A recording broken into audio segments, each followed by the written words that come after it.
Hello and welcome back to my channel. तो जैसे कि हमने कहा था कि हम एक कनाडा सीरीज़ शुरू करने वाले हैं अपने लास्ट व्लॉग में। तो बेसिकली मैं इस पूरे सीरीज़ में यही बताने वाली हूँ कि how life in Canada is as a student, as a work permit holder, और क्या सारी चीज़ें हैं जो आपको ध्यान में रखनी चाहिए और क्या डॉक्यूमेंटेशंस होते हैं, कोर्सेज, ये वो। बस ऐसे ही मैं इन जनरल ये सारी चीज़ों के बारे में बताऊँगी। और ये भी बता दूं एज अ डिस्क्लेमर कि ये सब मेरे पर्सनल एक्सपीरियंसेस से है। अभी ये मत सोच लेना कि अच्छा धारा ने ऐसा किया था तो हम भी ऐसा करें, ऐसा नहीं है। आपको अपने हिसाब से, आपकी सिचुएशन के हिसाब से सब कुछ इवैल्यूएट करके फिर आपको डिसीजन लेना है कि कैसे होगा क्या नहीं होगा। तो सबसे पहली बात, मैं आई थी कनाडा 2019 दिसंबर में। मेरा बस एक ही गोल था कि मुझे ये जानना है कि how things and opportunities are in a different country apart from our country, और कैसे मैं उस सिचुएशन में ग्रो कर पाऊंगी एज एन इंडिविजुअल और एज माय करियर ग्रोथ। तो बस यही डिफ्रेंशिएट करना था और खुद के लिए जानना था कि अगर मैं यहाँ कनाडा में रहूँगी तो मैं ग्रो कर पाऊँगी, मैं इंडिया में रहूँगी तो ग्रो कर पाऊँगी, क्या चीज़ें हैं जो मुझे ध्यान में रखनी चाहिए तो मेरे लिए इट विल बी बेनिफिशियल। तो और ऐसी सिचुएशन भी हो सकती है आपके साथ कि आप कनाडा और इंडिया दोनों जगह ग्रो कर सको। सो आपको अपने आप पे ऐसे काम करना है कि आप दोनों जगह ग्रो कर सको, या फिर एटलीस्ट आप एक क्लैरिटी ला सको कि आप कहाँ कैसे क्या कर पाओगे। That's it. लाइक इतना बड़ा कुछ रॉकेट साइंस नहीं है। और सबसे पहले जो कोई भी ऐसा सोच रहा है कि उन्हें दूसरी कंट्री में जाना है, ग्रो करना है, अपने क्या बोलते हैं कि स्टडी के बारे में सोचना है, अपने वर्क के बारे में सोचना है, guys B proud of your self. मैं तो यहाँ बस कनाडा के बारे में बात कर रही हूँ क्योंकि मैं यहाँ आई हूँ। आप किसी भी कंट्री में जाओ, हर एक इंटरनेशनल स्टूडेंट को ये डिफ़िकल्टीज़ जो नॉर्मल होती है वो झेलनी ही पड़ती है। तो ऐसा मत सोच लेना कि यहाँ ही आना है या यहाँ ही होगा या वॉटेवर। आप कोई भी कंट्री में जाओ, it's like up to you कि आप कैसे आउटशाइन कर सकते हो। So that's what it is. But be proud of yourself every time in every situation, क्योंकि हर एक सिचुएशन आपको उसके साथ एक लेसन सिखाती है और आपको यही सिखाती है कि आपको क्या करना चाहिए। हाँ, उस सिचुएशन के टाइम आप लूज हो जाते हो, आप होप छोड़ देते हो, लेकिन इवेंचुअली जब आप वापस जाके वो सिचुएशन के बारे में आज सोचोगे तो आपको पता चलेगा कि नहीं, एक्चुअली चाहे कुछ भी हुआ लेकिन मैंने कुछ तो सीखा उसमें से। तो वैसा ही है, हर एक सिचुएशन कुछ ना कुछ सिखा के ही जाती है। तो बैक टू माई जर्नी। तो मैं आई 2019 दिसंबर में, और नसीब इतने ख़राब कि 2 महीने मार्च 2020 में हो गया कोविड। अब कोविड ऐसे सिचुएशन लाया कि मैं तो पता है इतनी एक्साइटेड थी कि बाहर कंट्री की कॉलेज लाइफ देखेंगे, ये है वो है, क्या होता है क्या नहीं होता है। कुछ भी नहीं हुआ जैसा मैंने सोचा था।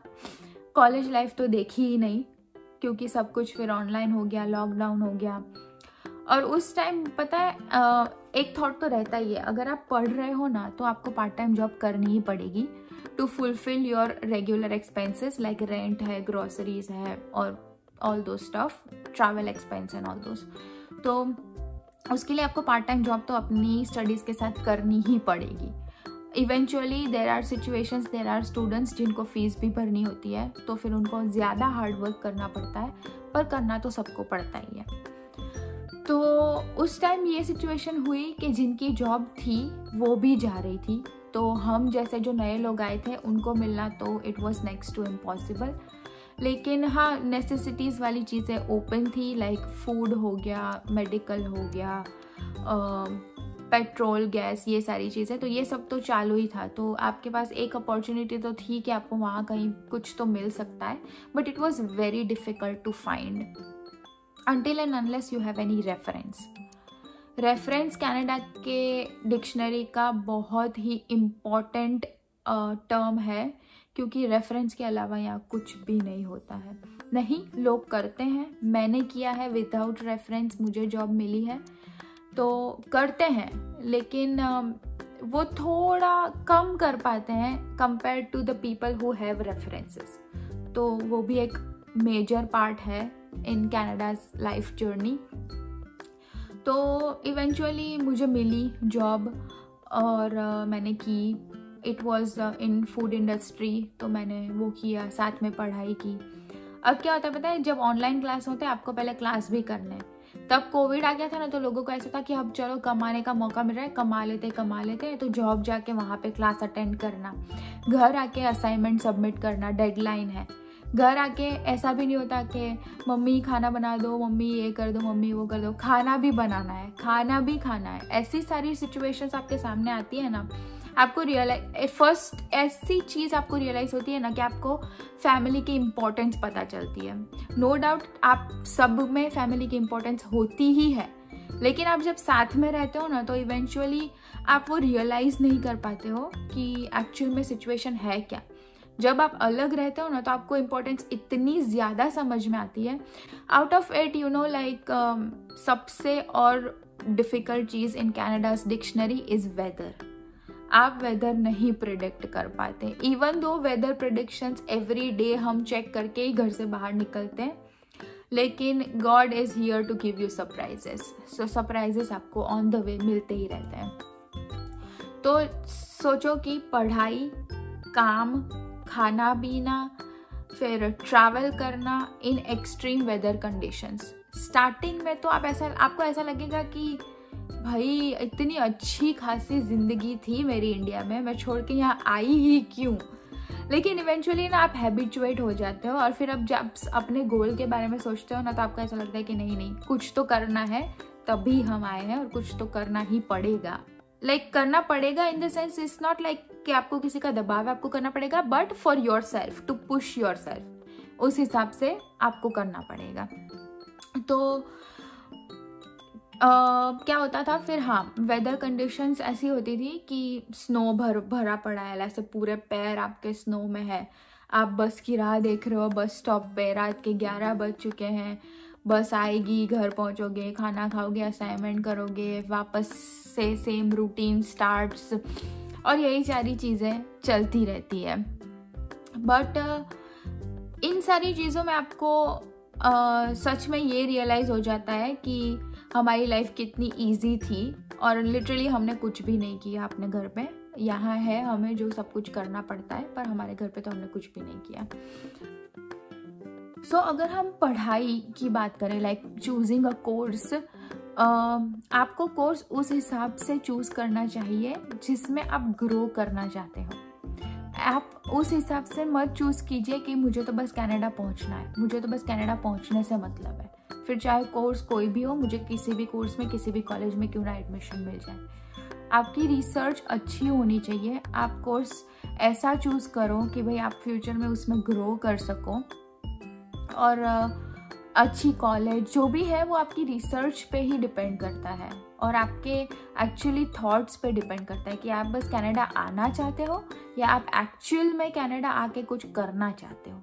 दो अलग अलग सिचुएशन होती है इस पूरे डिसीजन में। तो अगर मैं अपने कोर्स की बात करूं, तो मैंने ये सोचा था कि मैं एक कोऑप अपॉर्चुनिटी वाला ही कोर्स चूज करूंगी, ताकि मैं इजीली अपनी फील्ड में एंटर कर पाऊं। बिकॉज कोऑप अपॉर्चुनिटी में क्या होता है कि आपको इंटर्नशिप का मौका मिल जाता है, विच मीन्स कि कंपनीज आपकी कॉलेज में खुद आती है, 1-on-1 कॉन्वर्जेशन करती है कि आपको क्या करना है, आप कैसे जॉब लैंड कर पाओगे एंड ऑल दो स्टफ। तो एक अपॉर्चुनिटी मिलती है कि आप अपने आप को शोकेस कर पाओ कि मेरे में क्या स्किल्स है कि मैं आपकी कंपनी के लिए अच्छी होंगी और मैं आपकी कंपनी के लिए कुछ अच्छा कर पाऊंगी। तो कोऑप एक ऐसी अपॉर्चुनिटी लाता है कि आपको अपनी फील्ड जॉब ढूंढने में ईजी हो जाती है। तो मैंने भी कोऑप अपॉर्चुनिटी से अपनी फील्ड जॉब कर ली थी, और उसके लिए आपको पता है कनेक्शंस बनाने पड़ते हैं। आपकी कॉलेज में, आपकी क्लास में जो फ्रेंड्स हैं उनके साथ कनेक्शंस बनाओ। कभी कभी कनेक्शंस बस में भी बन जाते हैं गाइस, लाइक आपकी तरह ही कोई सिमिलर इंटरनेशनल स्टूडेंट ही होगा जो अपने बारे में कुछ पूछना, बताना या कुछ करना चाह रहा होगा, और ऐसे ही आप कनेक्ट कर जाते हो और आप पता लगाते हो कि इसका ये बैकग्राउंड है, इसका ये बैकग्राउंड है, कोई यहाँ जॉब कर रहा है, ये है वो है। ऐसे भी कनेक्शंस बन सकते हैं। तो ज़्यादा से ज़्यादा कनेक्शंस बनाओ, और ऐसा नहीं है कि इस कनेक्शंस को लाइक आपको पूरी ज़िंदगी अपने साथ लेके ही जाना है, प्रोफेशनल कनेक्शंस भी हो सकते हैं। तो लिंक्डइन एक ऐसा प्लेटफॉर्म है जहाँ पे आप अच्छे कनेक्शंस बना सकते हो, जहाँ पे आप कंपनीज़ को रीच आउट कर सकते हो, इंडिविजुअल्स को रीच आउट कर सकते हो regarding what all you are thinking, और इवन लाइक कनेक्शंस आपको रेफरेंसेस के लिए भी काम आ सकते हैं। वो कभी कभी आपकी प्रोफाइल देख के आपको रेफ़र भी कर सकते हैं। तो आपके बेनिफिट के लिए कनेक्शंस बनाओ, और आपके लिए वो आपके फ्यूचर के लिए अच्छा हो जाता है। आपको जब ऐसी कोई जॉब चाहिए होती है तो आपको थोड़ा इजी हो जाता है, रेदर देन जो लोग विदाउट रेफरेंसेस ट्राई करते हैं। उनको भी मिलता है, ऐसा नहीं है कि उन्हें नहीं मिलता है, लेकिन अगर मैं डिफ्रेंशिएट करूँ people who apply for jobs without references and with references, तो विथ रेफरेंसेस वाला थोड़ा फर्स्ट प्रायोरिटी में और हायर प्रेफरेंस में रहता है rather than people who don't have any references. तो दैट्स द ओनली रीज़न कि आपको कनेक्शंस और रेफरेंसेस बनाने चाहिए। That is the most important thing actually. तो गाइज ये सिर्फ जिस्ट था about my journey in Canada until now. मैं आपको आगे इन डिटेल वो सारी चीज़ें भी शेयर करूँगी कि कौन से डॉक्यूमेंटेशंस हैं जो ज़रूरी है जैसे ही आप कनाडा में लैंड करो, क्या चीज़ें हैं जो आपको ध्यान में रखनी है, ये वो सारी चीज़ें भी मैं इन डिटेल आगे के व्लॉग्स में शेयर करूँगी। बस यहाँ मैं एज एन इंटरनेशनल स्टूडेंट अपनी जर्नी एक्सप्लेन करना चाहती थी, और फिर मैं ये सारी चीज़ें भी शेयर करूँगी कि कौन सी चीज़ें हैं जो मैंने की वो गलत थी, या वो ऐसे होनी चाहिए, या वो सही है, या जो कोई भी है वो ऐसे मैं आगे आगे के व्लॉग्स में सब शेयर करूँगी आप लोगों के साथ। और बस ऐसे ही तो ये सीरीज़ अभी देखते हैं कि मुझे कैसा रिस्पॉन्स मिलता है इस सीरीज़ पे। तो प्लीज़ आप सब्सक्राइब करें मेरे चैनल को, क्लिक द बेल नोटिफिकेशंस, तो आपको नोटिफिकेशन आता रहे मेरे वीडियो के बारे में। और आप बताओ कि क्या चीज़ें हैं आप और जानना चाहते हो आउट ऑफ माय जर्नी। और अभी मैं आगे वर्क परमिट वाला वीडियो, फिर बैंक अकाउंट्स हो गए, ये सारी चीज़ें शेयर करूँगी। But if there is anything in specific कि कोई जानना चाहता है तो प्लीज़ कमेंट्स डाउन बिलो, मैं ट्राई करूँगी कि मैं उन सब के बारे में बता पाऊँ आप सबको। तो बस यही है सब कुछ। अब मिलते हैं नेक्स्ट व्लॉग में with new information. I hope मैंने आपको बहुत ज़्यादा पकाया नहीं, ये ज़्यादातर इन्फॉर्मेटिव व्लॉग था। तो गाइज जब तक आप सुनोगे नहीं किसी की कहानी तब तक आपको नहीं पता चलेगा कि क्या होता है। तो ज़्यादा थोड़ा इन्फॉर्मेटिव हो गया, लेकिन कोई नहीं, शायद इस व्लॉग की वजह से अगर एक इंसान को भी हेल्प होगी तो मेरे लिए वो बहुत ज़्यादा ही खुशी की बात होगी कि मेरे एक्सपीरियंस से किसी एक इंसान ने कुछ भी सीखा। तो यही है गाइस। और आप सबसे बात करते करते मैंने रियलाइज़ किया कि स्नोफॉल शुरू हो गया है। It's very severe. मैं दिखाती हूँ आप लोगों को, देखो गाइस कितना स्नोफॉल शुरू हो गया है। अभी ये अच्छा लग रहा है मुझे क्योंकि अभी मैं वर्क फ्रॉम होम करती हूँ। अगर सोच लो यही वेदर अगर मैं एज अ स्टूडेंट होती और मैंने देख लिया होता ना, तो मैं इतनी टेंशन में आ जाती कि यार मुझे अभी बस लेनी है, ऐसे कंडीशन में अभी चल के बस स्टॉप तक जाना है। लाइफ चेंजेस इवेंचुअली, सो होता है, हर एक सिचुएशन फेस करनी चाहिए और कुछ ना कुछ उससे सीख लेनी चाहिए। Okay guys, so that's it for today's vlog. Please like, share and subscribe my channel. और मैं ऐसे ही informative vlogs शूट करती रहूँगी. So see you in the next vlog.